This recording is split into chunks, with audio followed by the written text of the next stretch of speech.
안녕하십니까. 디바인 성형외과 송선호 원장입니다.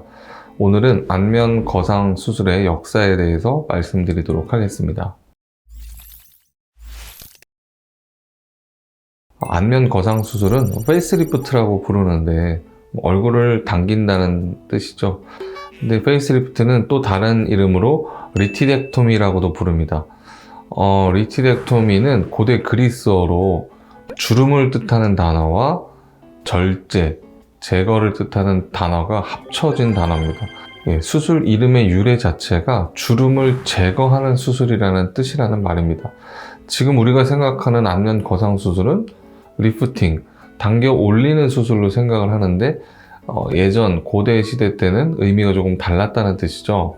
제일 먼저 이 리티덱토미, 페이스리프트를 누가 먼저 시행했는지는 정확히 알려진 바는 없습니다. 하지만 1907년, 1924년에 닥터 찰스 밀러는 얼굴의 주름을 없애는 수술 방법에 대해서 최초로 책을 발간하였습니다.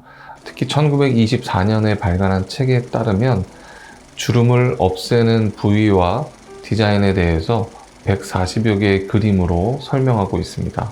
1900년대 초부터 수많은 의사들에 의해서 여러 가지 주름을 없애는 수술에 대한 방법이 소개되고 있는데, 초기에는 일립티컬 익시전, 즉 타원형으로 그 주름을 타겟으로 해서 그냥 잘라서 꼬매는 단순한 방법으로 디자인을 해서 수술을 시행했고, 조금 지나서는 조금 더 긴 주름이나 곡선의 주름을 없애기 위해서 그냥 일반 타원형이 아닌 S자 모양의 주름을 제거하는 수술을 도안해서 시행했습니다. 이렇게 점점점 시간이 지나면서 주름의 크기와 길이에 따라서 제거하는 피부의 양도 늘어나고 수술 디자인, 수술 범위가 점점 늘어나게 되는데 1956년에는 보시는 것처럼 귀만 남겨두고 주변의 피부를 다 제거해서 당겨서 봉합하는 방법의 수술까지 시행하게 됩니다. 자, 이러한 수술 방법의 변천사를 보시면 주름을 제거해서 그냥 피부를 당겨서 꼬매는, 즉 처진 피부만 제거하는 개념의 수술들이었다는 것을 알 수가 있습니다. 하지만 닥터 스쿠그가 등장하면서 이 모든 개념이 무너지게 됩니다.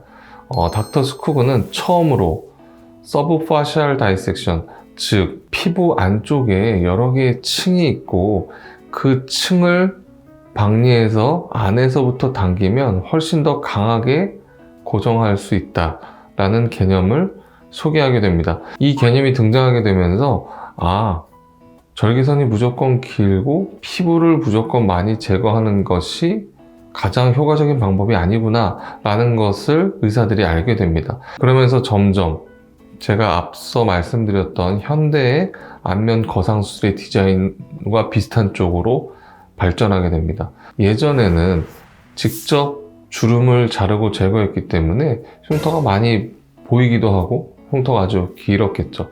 그리고 피부에 장력이 다 가해지다 보니까 아마 흉터가 굉장히 심했을 겁니다. 하지만 최근에 안면 거상 수술 디자인을 보시면 최대한 흉터가 좀 덜 보이는 쪽으로 흉터를 숨기는 방향의 디자인이 점점 고안되고 있고, 피부에는 실제로도 수술할 때 당겨지는 장력이 거의 가해지지 않습니다. 왜냐하면 안쪽에서 실제로 립싱되는 조직은 스마스층, 안쪽에 있는 근막층이기 때문에 실제로 피부에는 당겨지는 장력이 거의 가해지지 않아서 안면 거상 수술 후에 흉터가 심하게 벌어지거나 올라오는 등의 결과는 거의 보이지 않게 됩니다. 네, 이처럼 현재 시행되는 페이스리프트 안면 거상 수술이 어느 한두 명의 의사에 의해서 짧은 시간 안에 정립된 수술 방법이 아니라 오랜 시간 동안 수많은 의사들이 조금씩 변형하고 공부하고 연구해서 정립된 방법이고, 물론 지금도 조금씩 계속 발전하고 있고 고정 방법, 절개선의 위치, 절개선의 길이 등 앞으로도 더 발전할 여지가 많다고 생각됩니다. 저 역시 수술하면서 조금씩 아이디어를 얻고 더 발전시키고 있습니다. 앞으로도 조금 더 좋은 결과를 위해서 계속 노력하고 연구하는 디바인 성형외과가 되겠습니다. 네, 오늘은 안면 거상 수술의 역사에 대해서 간단하게 설명을 드렸습니다. 혹시 보시기에 어땠는지 좀 흥미가 있으셨는지 모르겠습니다. 영상 보시고 궁금하신 점, 물어보고 싶으신 점 있으시면 댓글 남겨주시면 제가 확인 후에 답변해 드리도록 하겠습니다.